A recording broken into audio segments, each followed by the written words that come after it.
мощность максимумды 800 Ваттқа қойдық. И любой нәрсе 1 минутқа қойып жіберсек. Жылтасын. Yani бос болса да бола береді, в принципе. Қазір қараңыздар, 0,5, 0,4 көрсетіп тұр ғой. Надо фирменный производство, немецкerdікі.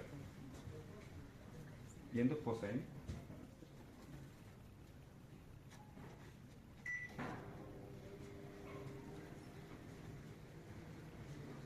Жат қараңыздар. 200-ден асып кетіп жатыр. Осы демек бұл өте зиян болып тұр. Бұл жерге 170-150 микроватт на квадратный сантиметр көрсетіп тұр. Енді былай қарай кететін болсақ, жаңа 1-2 метрге қараңыздар. Осы жерде тұратын болсаңыз, ешқандай уже зиян болмайды. Қараңыздар, 1-2-ге түсіп жатыр, 0,1 деген.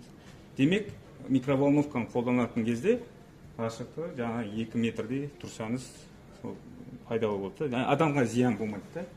Осы жаққа жақындаған кезде, осы жерде тұратын болсаңыз, қараңыздар, 150 микроваттқа көтеріп кетеді.